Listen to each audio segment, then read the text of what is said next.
Excited na ba kayo? Olivia! Mga 20 minutes? Guys! Malapit na tayo sa island!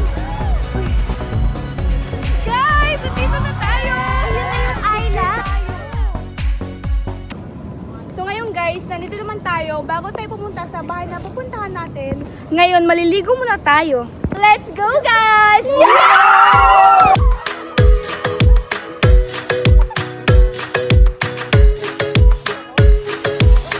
Let's have fun, guys! Go, Eunice! Mauna ka na muna. Okay.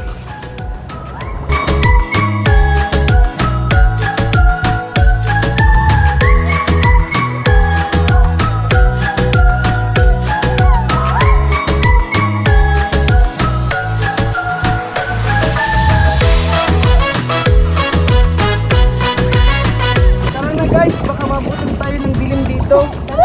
Tara na! Bida, no?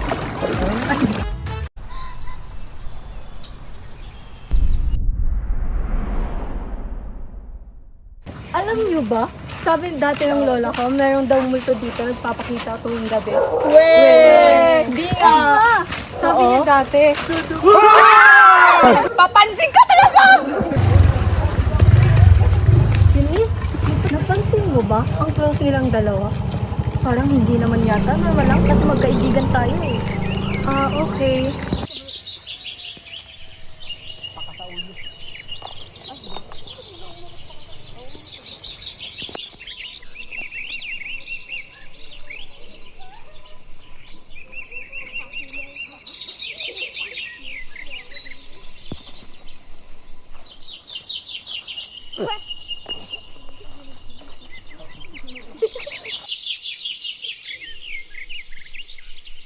Olivia, ba't ang pangit dito?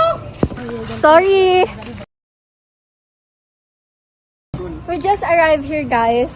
Legit? May water ba dito? May pagkain? May tubig? Ano pa? Dami mo naman tanong. Tama.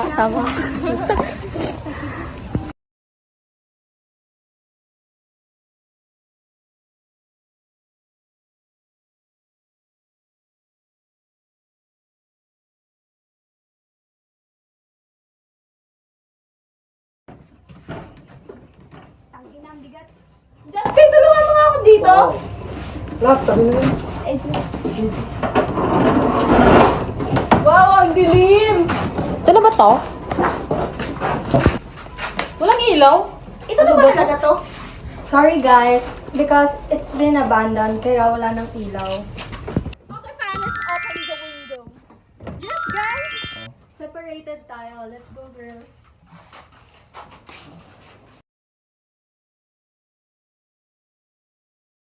Hi, nako, kayo talaga, Justin at Kenny. Yun yung pera ng power bank.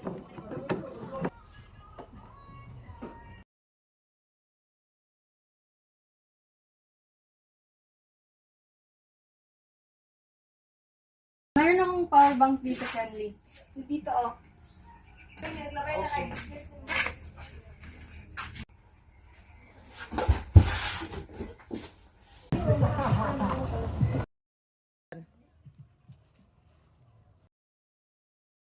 Kailan ba natin ito sasabihin kay Olivia? Palagi na lang ba tayo nagtatago? Okay. Sasabihin rin natin. Liv, wait! Let me explain! Liv, wait! Listen to me! Liv, anong nangyari? Ayos ka lang ba?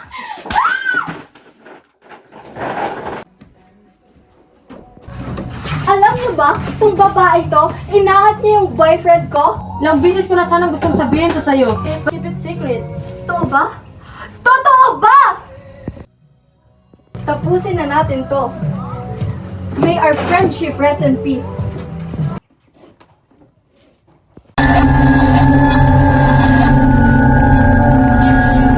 This game is called black crayons. We have 5 colors. Each colors have a consequences.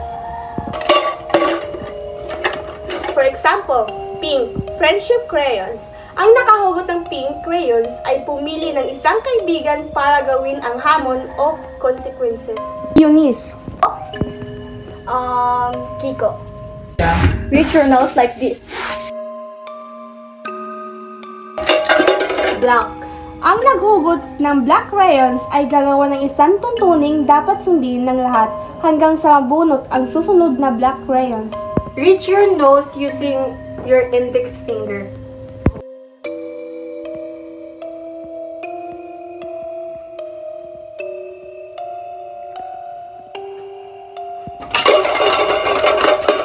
White. Ang naghuhugot ng white crayons ay bibigyan ng immunity mula sa anumang mga tuntunin hanggang sa mabunot ang susunod ng white crayons. Color blue. Ang naghuhugot ng blue crayons ay dapat aminin ang isang bagay na hindi nila ginawa. Kung may ibang gumawa nito, maaari silang pilitin na sirain ang kanilang sariling mukha. Halimbawa, lagyan ng marka gamit ang crayons. Never cheated before in my entire life. Para saan yun? Hindi ka nagsasabi ng totoo. Bia, never akong nag-cheat sa'yo. Oo, sa akin hindi. Pero kay Marie, oo. At hindi mo sabihin sa kanya ngayon na magkatabi tayong natulog last week. Bia, alam mong walang nangyari sa atin. Tigil na natin to! No, sit down! Blo, may magbubulgaran pa ba dito? Red, wala na ba kayong sasabihin? Fine. Hey! Kumuha kayo ng tubig! Nandun yung tubigan ni Marie!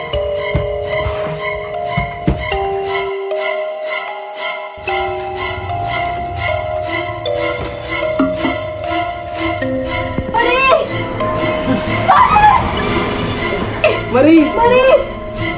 Ba't ganyan kayo makatingin sa akin? Wala naman akong ginawang masama. Oo, galit na galit ako. Pero hindi ako namamatay tao. Please, calm down. Please. Please! Bia! Magpakita ka na sa akin!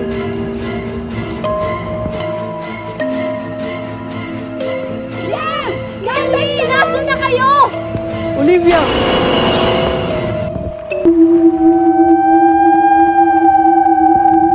Olivia!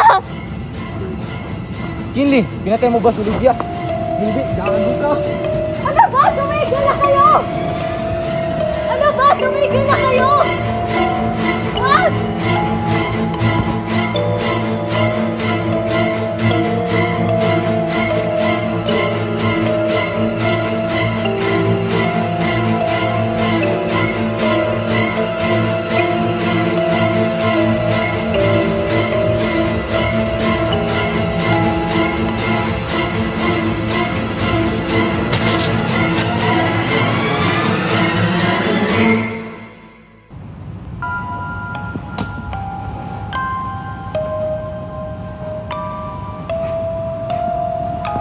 April, ayos ka lang ba? Nasaan sila? Bakit hindi pa sila dumadating? Hindi ko alam. Nasaan sila? Nasaan si Kinley? Ikaw ba pumatay ka, Kinley? Bakit ako? Bakit meron kang dala-dala ng gunting? Justin! Ano ba?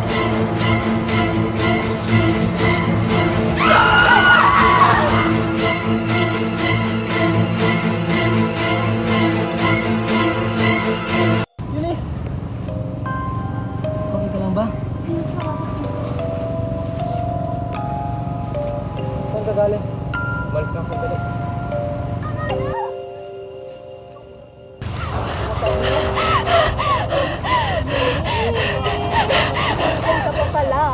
It was all your fault kaya namatay si Kenley! Olivia! Ano ba, Liv? Tumigil ka na! Sorry, Liv.